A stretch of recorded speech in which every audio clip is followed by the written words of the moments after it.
And I just want to know if y'all had any experiences similar to that, as far as touching in a nut, feeling like you kind of communicating with another realm of life. You can go first, Rhonda. Okay. I have, and I'm gonna get into it a little bit more during my segment of the podcast, but I have definitely had an experience with tapping into the other side. Um, it's something about your spirit that awakens and tells you that this is not of flesh. This is of something totally different. So for me, my spirit, I'm going to call it a spiritual awakening. And I'll explain that during my segment, but I'm going to call it a spiritual awakening. When that happens, you don't think how you would normally you don't think how you would normally think, and you don't process the information how you would normally process it. And the reason why you don't is because you are in a state of mind that is not it's not something that a lot of times it's not something you're familiar with, right. But it's you. Right. You just don't know it's you. Understood. So I'm gonna leave it there. Gotcha. Yeah, I kind of, I would say my spiritual during that witching hour is I used to be afraid of that time, waking up between that time, but now I kind of look forward to it. I kind of embrace it. And if I wake up in the middle of the night and it is between 3 or 4, I actually just sit back in my bed and I'm like, okay, who's here with me? I kind of get a feel for my room and my environment. It's like, okay, what feels different? Where's that energy coming from? Mm-hmm. But I usually try to go back to sleep sometimes during that time, or I just sit up with my eyes open or my eyes closed and kind of go into a meditative state. Right. And doing that, you will. I don't know if y'all familiar with lucid dreaming. I was about to go to that next. Yeah, go ahead. Like lucid dreaming for me is it was actually one of the best feelings I've had in a while. Like I think me and you talked about that, Jay. Yeah, we did at the shop before. Mm-hmm. I was actually flying around, and it was amazing. Carefree. But yeah, the witching hour, I look forward to it. I'll just leave it at that. So, I mean, my thing is, what y'all think? I mean, what do you think? Do you honestly think that what state of being?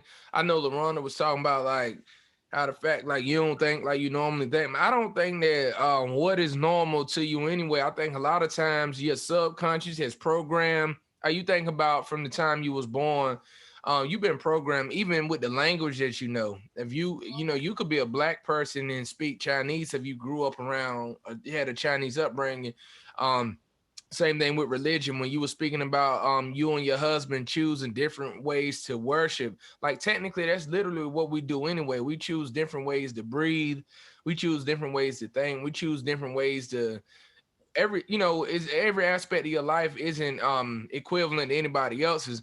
So with that said, it's almost like we all are on a different path going to the same place. But I think as we enter this world and realize we're governed by certain things, we all tend to eliminate the creative aspect of us. And that's when we start to regress. Like, you start noticing when your creative juice leave when you get in survival mode. Like when you start, when somebody asks you what you want to be when you grow up, you're creative. When you're small, it's literally the passion or the joy of your life. As you get older, you start to taper that off. Like, I'm going to be a ball player. And then you start realizing I'm only going to be this height, for the rest of my life. So now I'm not looking at ball anymore. Or I'm going to be a doctor. And then you start realizing, man, I can't even pass these basic classes or whatever the case is. So now you start to eliminate that.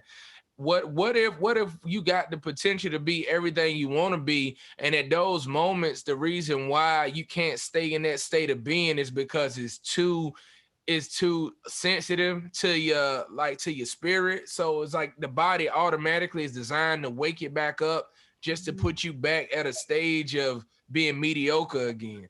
You know, I think that's why Michael Jackson, I think that's why he wanted to go to sleep so much, because I think that he was able to tap into another realm. And once he realized he knew how to do it, he never wanted to come back to life. You know what I'm saying? Like literal physical life. So I even always wonder about, you know, where people be at when in comas. You know what I'm saying? Like what part of the being actually goes wherever it goes. You know what I'm saying? What's crazy about that? I'm gonna say two things, but speaking about the coma part, you ever been on YouTube and you get like these was it the reels that they have up there? Yeah. Like Reddit, there's a channel up there which actually asks some crazy, like mind-boggling questions, and it asks on Reddit, "Have you ever been in a coma? And if so, what was the experience like?"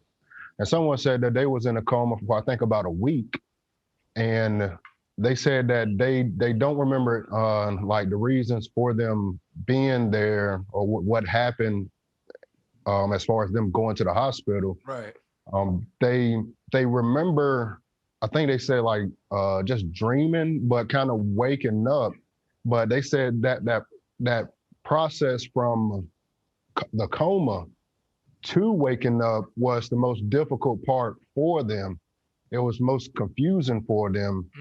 And they said a nurse was there telling them, like, you know, you've been in a coma, blah, blah, blah. But they also said that they think the reason they felt that way was because all the medicine that was pumped in. I believe they was in a medically induced coma. Understood. But Thomas Edison, he would sleep with two rocks in his hand. And he would be sitting in his chair and going to sleep. But he said the moment between awaken and REM sleep, he said that was when he got his best ideas. And he would wake up before he went into REM sleep by the rocks falling. Wow. And they also said that when you're in the shower, that's when you get the best ideas as well, you know, to process a lot of things. So, yeah, I mean, it's a spiritual realm in its own self. I agree with that. I get some crazy ideas in the shower, man. It's like, well, some of them ain't ideas, but oh man, yeah, man. But nah, it was wild because I was just thinking about like kind of how you said how I used to be so scared of that, like just the thought of I don't want to welcome that shit to me though. You know what I'm saying? Like I don't just want motherfuckers to start coming to me. Have you ever seen the movie Ghost? Yeah. With Patrick Swayze and Demi Moore. Whoopi Goldberg. Oh, yeah. I've seen that. Whoopi Goldberg was the psychic in that motherfucker, right? And she in there, she in the room and she talking to all these people, and the ghost just coming to her. You know what I'm saying? And they basically, you know, it's just to look at that and be like, wow, like how was she able to just harness that shit? And then, but I guess it becomes like you said, like a natural state. And I can only imagine coming out of a coma and you done been hanging out with these ghosts and shit, and then you got to come back to the world, and it's like, yo, you know what I'm saying? Like maybe you was enjoying it over there, you know what I'm saying? Or maybe it's just like that feeling of being drunk. Like when you're drunk, have you ever been in a super intoxicated stage where sometimes you blank out, and when you come back around, it's like just trying to recall. You ever forgot something? And you're trying to recall, and you're like, so how did I end up here? Or somebody telling you all this stuff you did, and you don't recall any of it. I think that's kind of a coma stage, a stage of, you know what I'm saying, being of just the not knowing, the unknown. And I think a lot of people scared to tamper into that because they feel like for as long as they can see it, they can touch it, and it's tangible, they feel like they in control. But that's mediocrity, and nobody is looking for that. I mean, I want to know, you know, what's in me. And that's why I was listening to a podcast and this guy was mentioning being the watcher. watching yourself do certain things. And I always got this habit of telling people that when I give advice, I always try to give advice from an objective point of view. So if I saw the conversation happening, what would I say in reference to both sides if I took myself out of it? Because for as long as you leave yourself in it, you're going to justify your actions for anything. Like LaRonda said she was in there repenting. How long that take? First off, look, her husband looking over there like, man, you ain't gonna get up yet. I got a long way to go. First of all, whatever. Second of all, I want to comment on something real quick. So listen, I don't want you guys to be afraid of going into that state. The reason being is because we are not flesh of flesh. We're spirits. We are walking spirits. So what's the definition of a spirit? Nobody ain't never told me that shit. What is the definition? That's a really, really good question. What's the difference in your spirit and your soul? Energy. I thought the spirit and the soul was connected, and I thought it was like a difference between maybe spirit and like just your flesh. Yeah, because this is a vessel. That's what I agree with that. I agree. Okay. So what part of you? So when the vessel is gone, right? And of course, the rest is the energy or whatever. So is that the spirit or the soul? No, you look at the seven chakras that go up and down your body. I mean that's what I look at. That to me is the spiritual side of you, because each chakra has a different meaning, holds a different energy, and I mean your soul may be all of those coming into one. You see what I'm saying? So maybe. It's kind of a little bit. Okay, I feel. I can feel, because I never really understood that,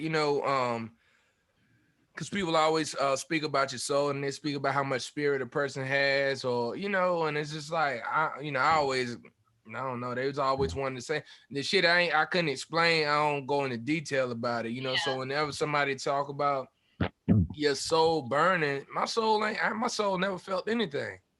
You know what I'm saying? Like that part of me I don't have senses.